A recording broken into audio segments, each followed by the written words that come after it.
dalam masyarakat dan industri serta mengadopsi kode etik serta standar profesional. Kita satukan mindsetnya begitu supaya connect semua bahwa kita kan saya sepakat sekali Pak.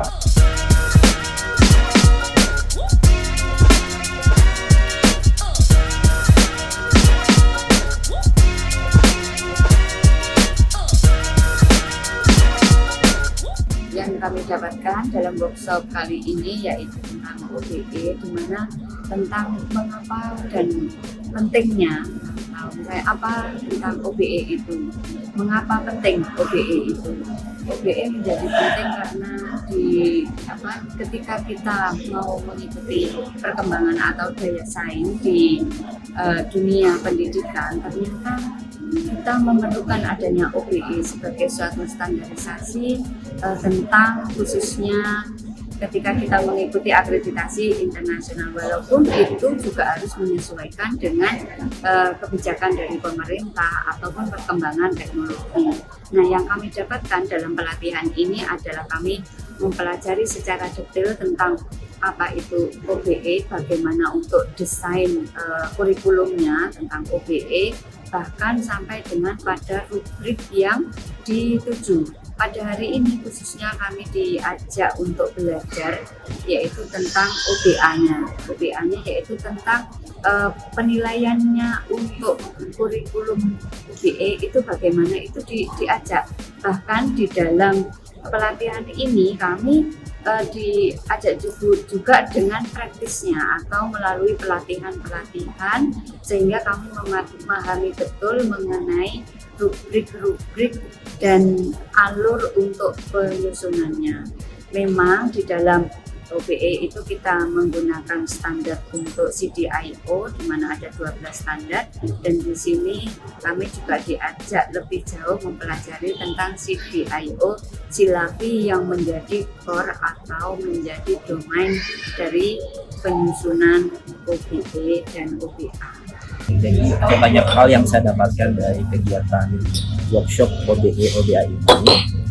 Pertama terkait ilmu tentang pedagogi. Yang selama ini kan kita semua yang di situ adalah dosennya. Tetapi ternyata setelah kita mengimplementasikan kegiatan kita sebagai dosen, ternyata masih banyak hal baru yang sebenarnya kita nggak tahu. Dan itu baru saya tahu semua ketika mengikuti pelatihan OBE dan OBA. Jadi banyak insight baru yang saya pelajari, termasuk tentang CDIO, itu saya baru tahu di kegiatan ini. Kemudian standar-standar dari akreditasi ABET, cara menyusun student outcome, learning outcome, terus proses-proses belajar. Dia sudah dapat banyak hal baru, termasuk teknologi pembelajaran. Kemarin diajarin platform yang cukup menarik kalau misalnya saya implementasikan ke mahasiswa ya, itu pakai Gather App.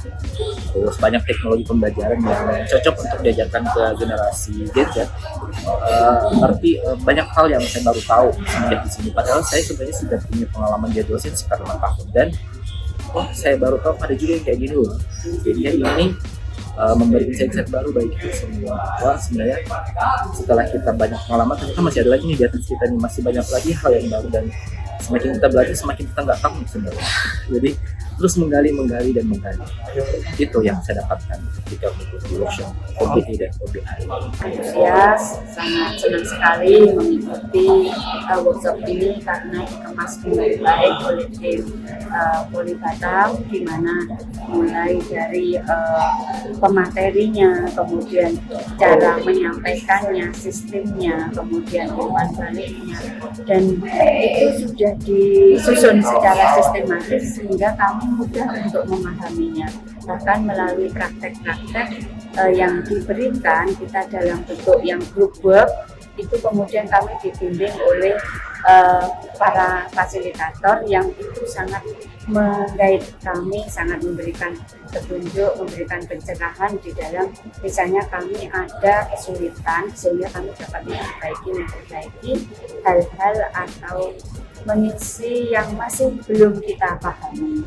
Dan kami harapkan ini nanti juga bisa menjadikan output dan outcome bagi kami untuk improve khususnya di OBE maupun OBA yang akan kami bawa kepada institusi kami, dan harapannya nanti akan kami siapkan dan supaya dapat memberikan dampak kebermanfaatan yang luar biasa sehingga bisa menjadikan poli kami menjadi meningkatkan untuk daya saing. Karena apa? Dengan kita mengacu pada standar yang dipunyai, misalnya yang dituju adalah akreditasi internasional, kita harapannya juga bisa memenuhi IKU, khususnya IKU 8. Oke, pesan dan kesan saya terhadap workshop OBE dan OBA ini sangat menarik dan sangat memberi hal positif kepada diri saya. Pertama, fasilitatornya keren. Fasilitatornya memang kelihatan dari cara mendeliver materinya itu sangat kompeten. Dari portofolio mereka yang memang kelihatan banget bahwa mereka tuh expert di bidangnya. Apa yang saya tanyakan bisa dijawab dengan baik. Ada beberapa fasilitator skill public speaking-nya bagus banget. Cara menyampaikannya menggunakan kata-kata yang baku, terstruktur, data itu jadi terinspirasi dengan apa itu. Kemudian deliver materinya dan struktur organizing materinya sangat-sangat berurut ya, mulai dari perencanaan dulu, proses dulu sampai output. Ya udah nanti dari belajar learning outcomes dulu, proses belajar gimana dan asesmen itu kan berurut banget, dan semua sudah terorganize dengan baik di LMS. Jadi saya rasa itu hal positif. OBE, paten, eksekusi, keren.